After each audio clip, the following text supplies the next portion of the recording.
बाबूजी के पास से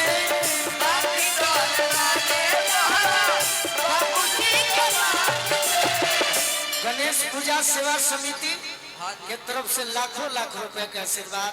यह गीत के फरमाइश बा सुनावत।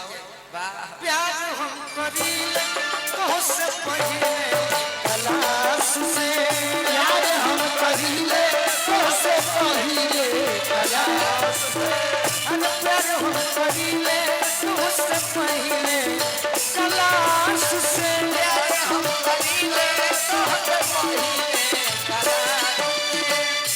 हम तो हिंदी उतना नहीं जानते लेकिन एक लाइन याद रखे हैं। मैं बहुत जानती हूँ, झूठ मत बोलो। तेरी बेवफाई का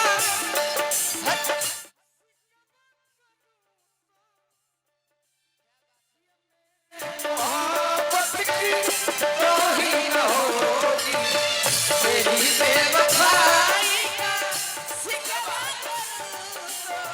ये मेरी मोहब्बत की तौहीन होगी।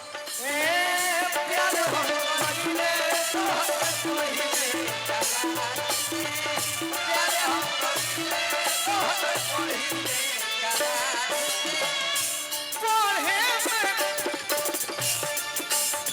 राजू हलवाई क्या बात है राज से ये बहुत बहुत पुरस्कार है।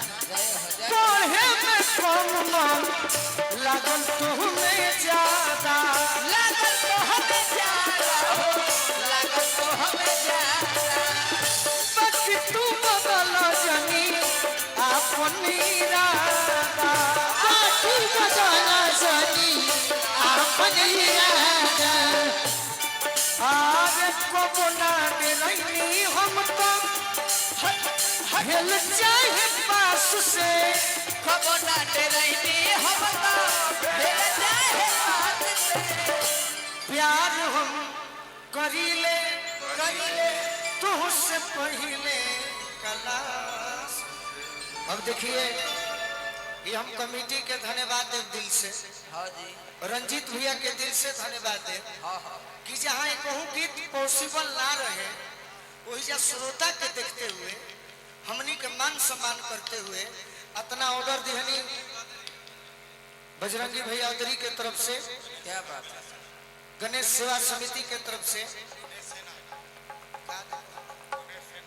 गणेश सेना के तरफ से बहुत बहुत आशीर्वाद मिलल।